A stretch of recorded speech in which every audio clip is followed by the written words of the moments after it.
Aggie, last time when we talked, and you shared with us a little bit about a tragic that you had gone through, and it was your first husband that you had lost, and you were a widow with a young child, and others had helped you through sometimes. I think the pastor's wife, Helen, had helped you with piano lessons and stuff. We shared how you guys maybe cried together, laughed together.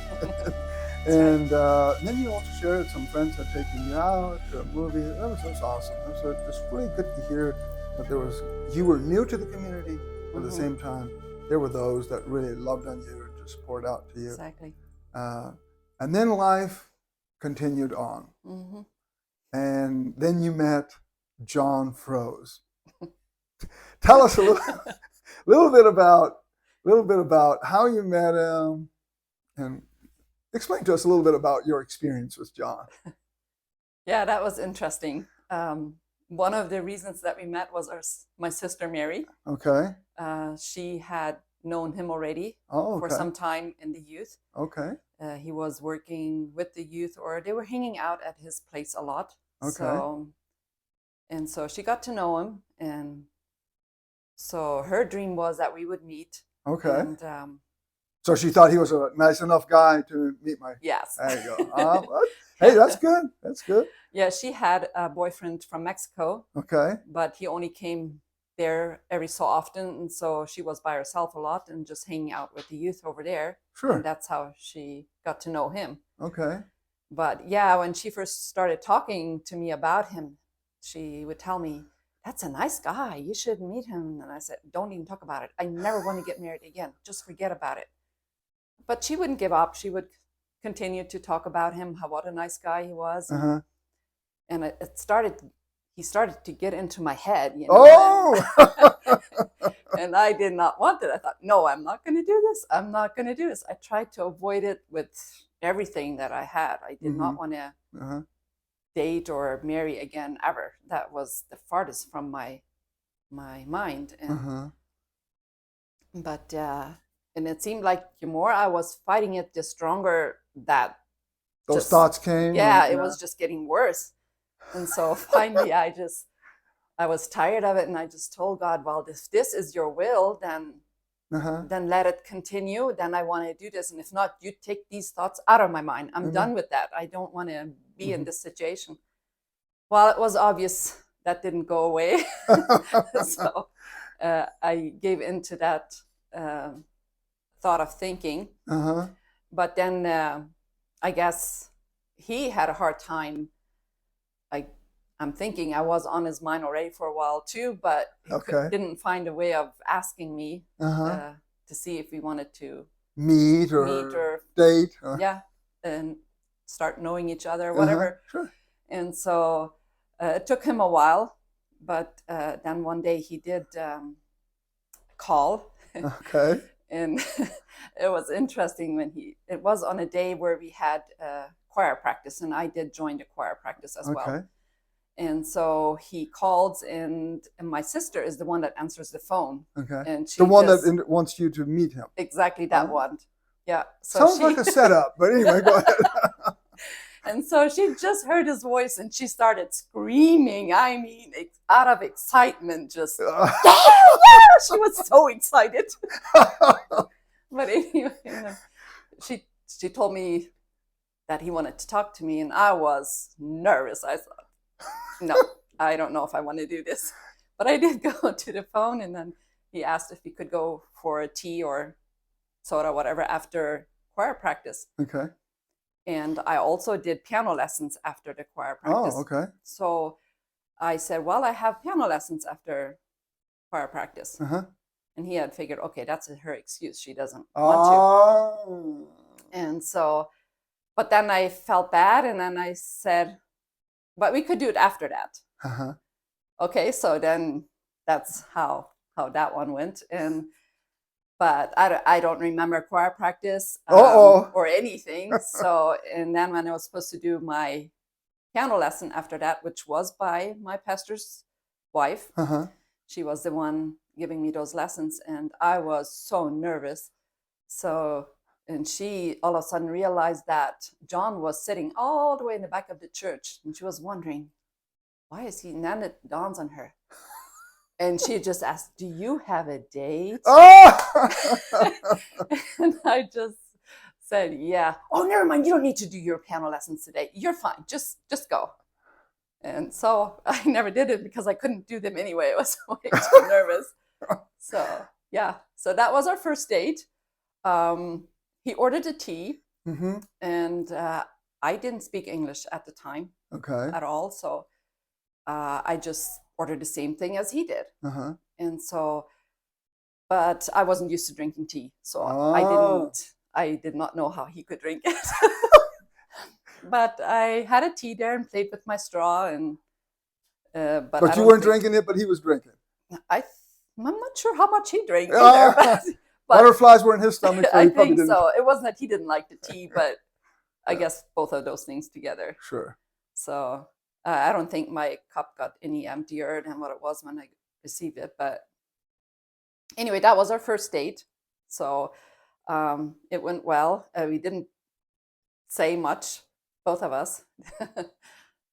Pretty shy, I guess. I wasn't sure how to feel, or all kinds of thoughts will go through your mind. Here's a single guy and a good guy, which I had admired him already for a while in church, but just because the way he was leading and taking some leadership in church, it was very honorable. It inspired me a lot to see that, and because you wouldn't see that in young men very often to do what he was doing already. So therefore, I had no problem with him as far as what he was like. I liked all of that. I just couldn't figure out how I was going to forget the husband and marry someone else. I guess that was my thing. But it's amazing how God takes care of all of those things. You don't have to. You don't have to worry about it. Yeah. When that happens, it's almost like it just naturally comes, and you're just happy and enjoy what he is doing for you. We, out of our own, I guess we could never picture that would ever work. It's like, how can that even work? It's impossible. Yeah.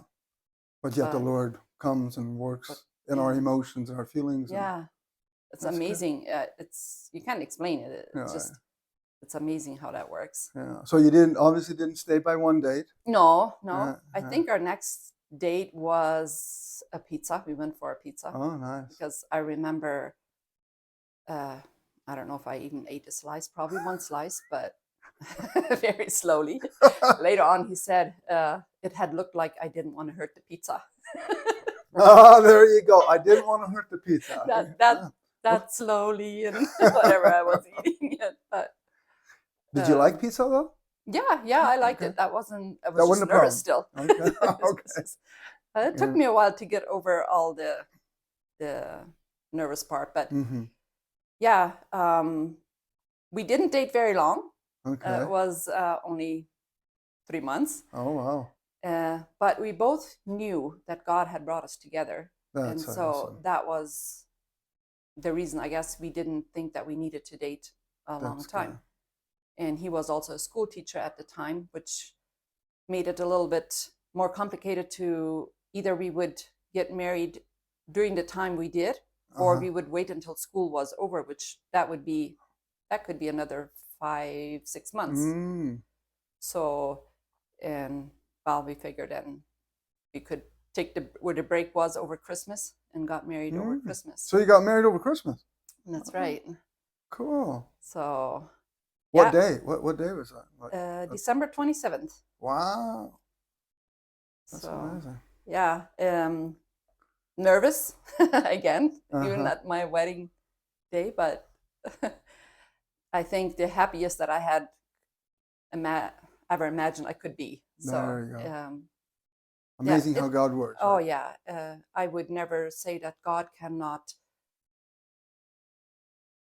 bring a wonderful second marriage, because I have nothing that I would regret about it. Like, there's not a single thing.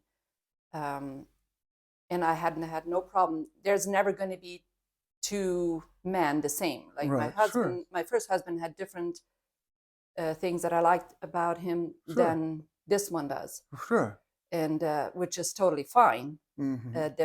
The thing is, you don't focus on that. You focus on what you have now. Amen. Amen. That's And good. that has That's been good. wonderful. He has been great in understanding. I know for him, it probably wasn't very easy because I had a little daughter. Sure. And then we were expecting almost right after we got married. I think we were married for 3 months, and then we were expecting our first child together with the little one already and a single guy. So for him, that was a lot Sure. to take on right away. That's and good. Yeah, I know that from my first pregnancy that I get quite emotional during that time. So dealing with all of that wasn't easy, but I know that God was working in it and keeping him and keeping me so that we could work things out together. That's the first year we had to work at a lot of things. Sure. I had to overcome a lot of fear. I had a lot of fear in my life at that time, and my fear turned into anger almost. When he would come home late, I was so afraid something would have happened. Because your first husband was lost in an accident. Yes, exactly. Yeah. Instead of being grateful and rejoicing that he got home, I was angry.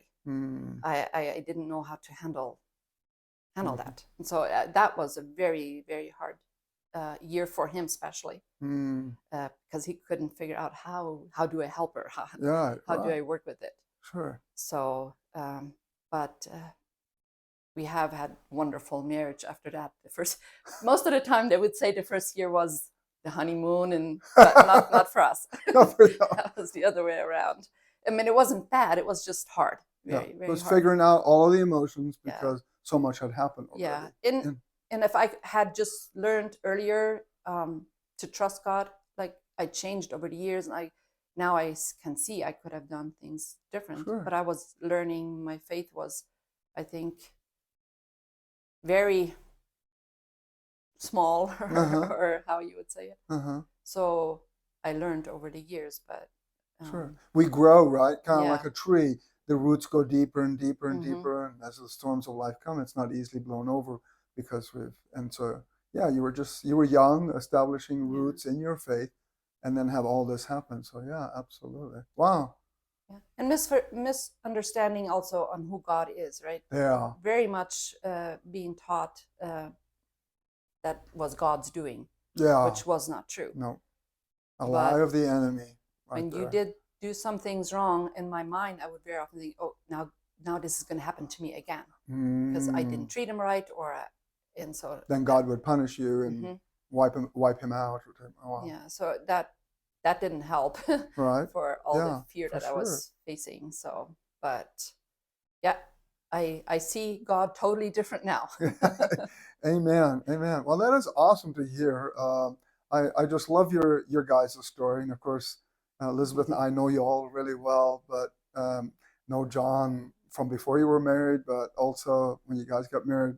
It's just been great to see you guys grow together in your faith, and so I love to hear your story. It's awesome, and I believe many others will love to hear it. I love your success, and I don't want to know how people fail. I want to know, how did you succeed, right? And you just told us a success story. You told us about how you overcame, how you got married, you felt God moving towards a new era in life, and so here you are. And 35 years later, is that correct? 34 years later, 90, 34. 32. 32. Oh, well, I'm jumping ahead. We're getting signals from the side. But 32 years of marriage. 32 years of marriage. Perfect. Wow. Yeah, it's amazing. Know your family, have a lovely family. And yeah, it's just great to see. I know we could probably talk a whole lot more about the whole faith, or the fear, I should say. Fear, and then how you overcame that with fear and over the years and as you grow. And perhaps maybe we can hear a little bit about, in our next segment, we can hear a little bit about your faith, how it grew, how John's faith, how different maybe. I think there was some contrast there. Maybe you can tell us a little bit about that in our next segment. Would that work? Sure. All right. Yes. Wow, what an amazing story. I love that. I know John and I know Aggie, and I have seen them grow in the Lord, and I just see that they love God, they love Jesus more than anything in the world. And this is a beautiful success story about John and Aggie, and that's what I have admired about them over the years. You don't have to settle for second best. And when things happen in your life or when things are broken, don't settle for second best and allow God to move in a miraculous way and connect with people that will want to connect with you supernaturally to the supernatural God. He is natural. We say he's supernatural, but to him, everything is natural, I guess. But to us, it is supernatural, and he wants to work in our lives. This is such a beautiful story. And if you're out there and you're saying, wow, I wish I had that, well, you know what? From this day forward, you can. Job teaches us that as well, of how we can move forward. Even when others discredit, he looked towards God, and God was honored and glorified even through his story.